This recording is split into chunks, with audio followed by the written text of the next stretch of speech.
They told me that mas maigi pala magbayad ng mas mahal kasi mas sulit, no, ang services and products.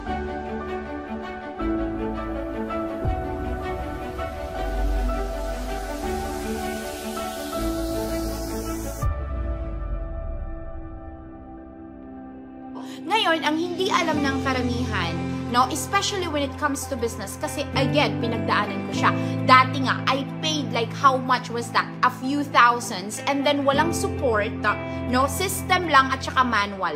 No one taught me how to get customers, no one assisted me when I needed help, you know, no one was really there to actually help me, guide me so that I can make the business a success. But because I did not pay anyone who was actually asking me na, hey, I will guide you how you can, you know, like a proper franchising business, which was costing a few hundreds of thousands, diba? So I refused to do that, no? Kasi may paniniwala ko na empleyado ako, eto lang yung pera ko. So that was my belief. So therefore, talagang kahit anong, you know, anong ganda ng opportunity, hindi ko siya ginagawa ng paraan kasi naniniwala na ako na ito lang ang afford ko at okay na ako dito sa mumurahing business package. Now, what I had been through is that because of that mindset, it took me years, you know, years before I achieved my breakthrough. Bakit?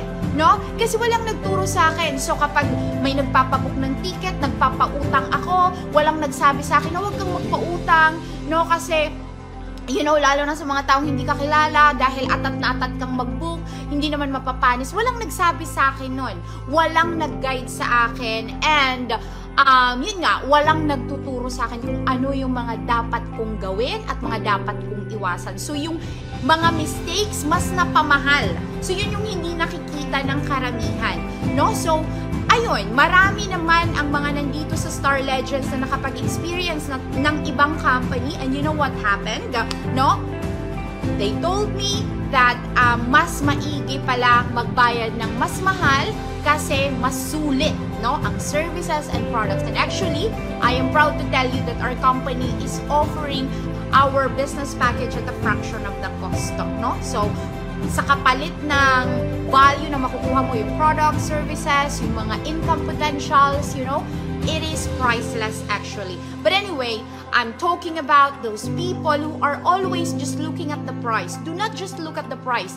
Kasi, yan yung talagang hindi makakapagpabago sa situation mo. Pag nagsisettle ka sa mumurahin, akala, yes, nakakamura ka ngayon. Pero, yung long term, hindi. No? So, mas nawawala sa'yo yung mahiwagang oras mo na sana daan mo na yon para ma-achieve mo yung time and financial freedom na inaasam mo. Diba? Yung dream house mo, yung dream car mo, napupostpone dahil hindi mo makuha-kuha yung exact recipe. Know how to get to that breakthrough dahil nagtitipid ka. No? So the people na lagi lang nagtitipid ay wala talagang nakukuhang malakihang resulta sa buhay. Yun yung realizations ko. At I got that because eventually, no, nung naging nanay na ako, if you have been following my journey, no, the moment na naging nanay na ako, naging single mom ako sa abroad, wala talaga akong ibang choice but to really make my success, you know, come faster, sooner than later, no?